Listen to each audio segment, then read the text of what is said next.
Well, I guess we'll begin with our little disclaimer that this is a student presentation and the EMS agency in this presentation is completely fictional and does not exist, and that I do not actually work for the NHTSA and am a student. Thank you.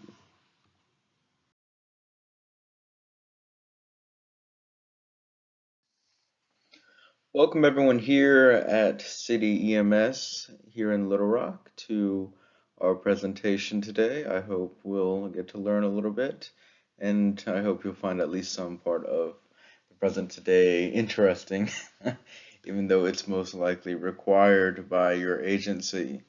So today we're going to be talking about traffic and ambulance collisions in EMS practice. So all of us are familiar with our very large ambulances that we lug around everywhere with patients, and we see a lot of traffic collisions.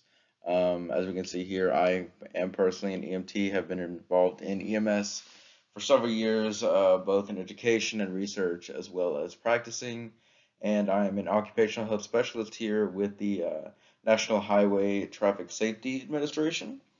And then today in our presentation, we're also getting a lot of our information from the National EMS Advisory Council, um, who is our main consultant, I guess, in the Division of EMS here at the NHTSA.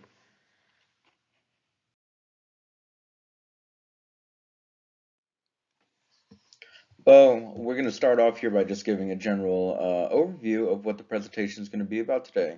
So as you can see here by the slide, we're going to have three kind of main parts about the presentation. The first part is we're going to ask the question, what are the risks? But in addition to what are the risks, why should we care? We're, of course, very busy people, not getting much sleep, especially in this pandemic, and have long shifts with minimal time outside of that. Why is this important? And we're going to kind of do this by going over the statistics that we have about how often do these kind of incidents occur with ambulances and traffic, as well as personal injuries within that, and kind of what the mortality as well of these incidents when they happen.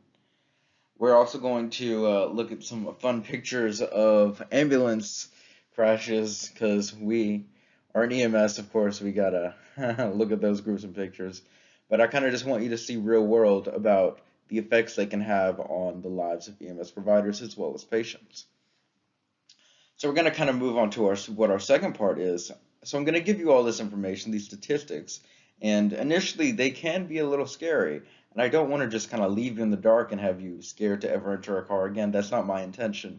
So I'm going to kind of give you what the current recommendations are, some safety tips to kind of best prevent any injuries from happening. Because prevention is, of course, our best option. Stop the injury or the accident from happening in the first place, and how we can set up everything for success instead of failure. But of course, we can prepare all we want, we can do our best in this prevention, but accidents always occur. They're inevitable, but we can kind of mitigate that risk. But in the event that they occur, I'm also going to give you some what are recommended advice.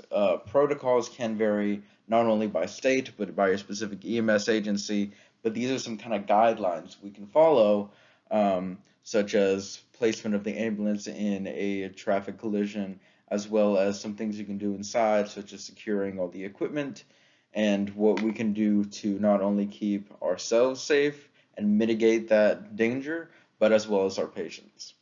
And then our third part of our presentation today, we're going to go over a case study analysis. And as it says here, a practical application of what we learned in the field.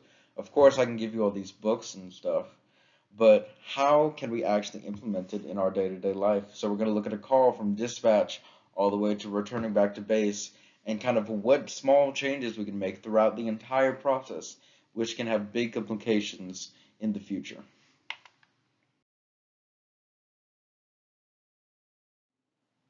And here we just have some references and citations here at the end of the information we used.